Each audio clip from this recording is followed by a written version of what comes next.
I'm sitting with Patrick McMillan in the South Carolina Botanical Garden at Clemson.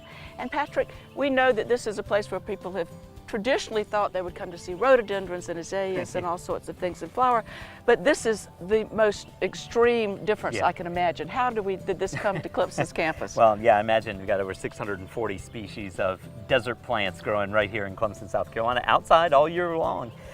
This is a little piece of the Chihuahuan Desert ecoregion that we've brought into the South Carolina Botanical Garden. And part of our philosophy is to illustrate habitats whenever we build a new exhibit in the garden. And this one certainly may have seemed like it was challenging, but actually turned out to be pretty easy. These succulents and cactus are joined by everything you would see in that region, the same way we do on the Natural Heritage Garden Trail.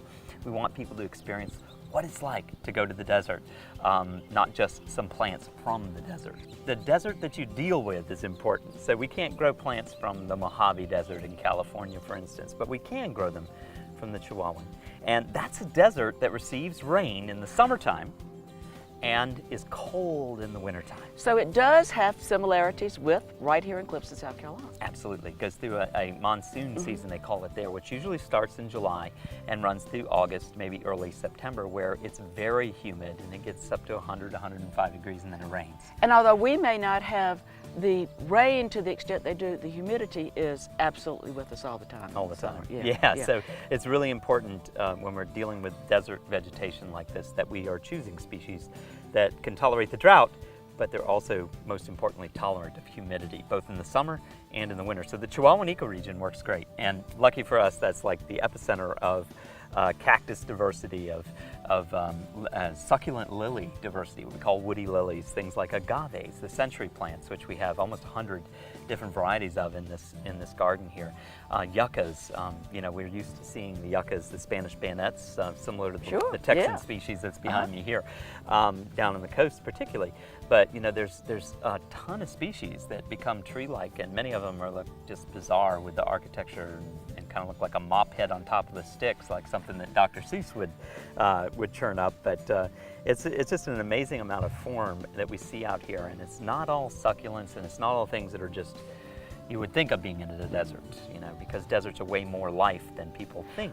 One of the things I do notice, though, is there's a lot of this kind of bluish gray glaucous color on a lot of things. And how does that help a plant to stay alive in the desert? Yeah, well, that's a common theme. And you know, you look at some of the larger century plants that we have, the agaves, and they typically have that blue-gray coloration. You've got to be able to withstand drought to live in the desert. You got to be able to survive through those dry times. And one way that plants do it is by having these leaves that are covered with wax and that reflect sunlight, so they're not absorbing the heat and getting way too hot and losing water, but reflecting off water. And the wax on the leaves itself helps to slow down the loss of water. Right, and then believe it or not, like these succulents are the slowest growing plants that we have in the world, the slowest growing group, because they're really good at holding on to water. And one of the ways that plants lose water the most rapidly is through photosynthesis. The stomata are open and there's water just pouring out as the carbon dioxide is coming in. So our succulents have this special type of photosynthesis called cam photosynthesis, and they're bringing in air at night when they're less likely to lose it, storing that in as a crassulation acid, and then using that to make free carbon dioxide during the day and undergo the fixing of carbon into their cells. So that's a great way to produce sugars from sunlight if you happen to be out here, but it's a very inefficient way.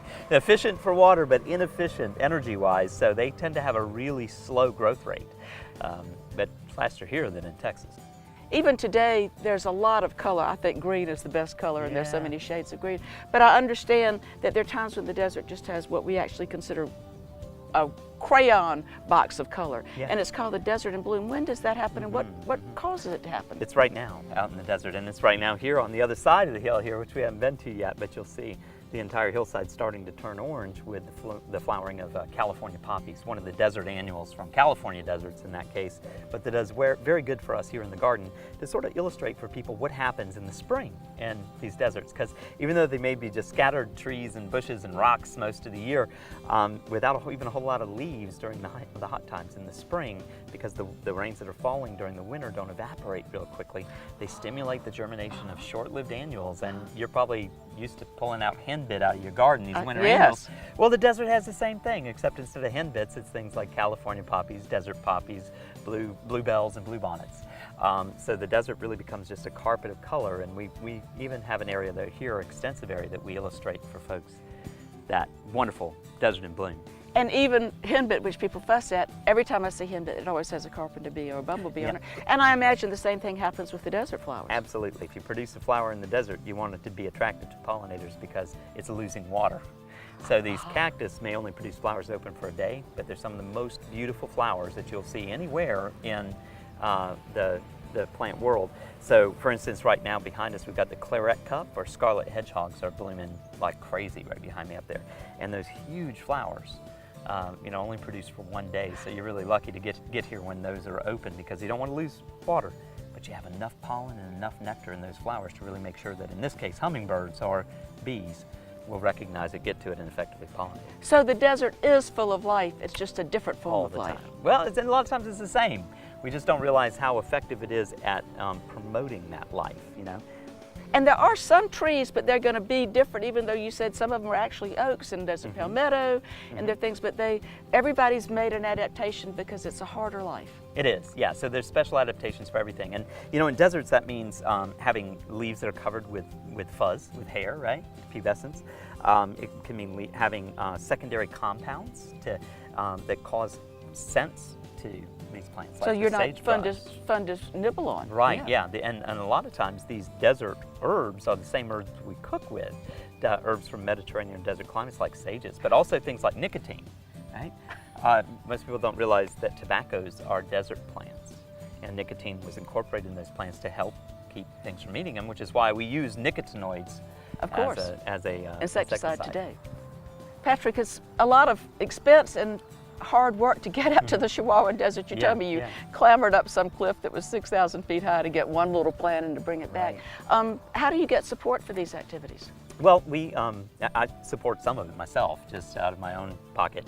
But it's part of the research we do here at the Botanical Garden. One of the functions of the Botanical Garden is to grow plants and try them and kill them if need be, to make sure that you have plants that work in your home landscape. So what you're doing will one day, probably some of these will actually show up in the commercial industry. Oh, sure. And they don't have the background to know where to go and to try these things. So you're actually doing that pre-trial work that will add to the horticulture industry of South Carolina and the entire South. That's right. It's pretty exciting stuff, and becoming a friend of the garden helps support landscapes like this and support the research that we do at the Botanical Garden, which is critical to making sure that we're on the front line and the front edge of cutting edge of research into improving the yards of the populace of South Carolina. The Friends of the South Carolina Botanical Garden, and then you hear about when these plants are available for people to come if they want to take them home and trial in the garden and things like that. And while you're here, you get to take a trip to the Chihuahuan Desert. That's right. It's incredible, and you need to take a walk around, because the desert's way more than just cactus and succulents. It's just a bustling amount of color in life. It's amazing. Thank you, Patrick.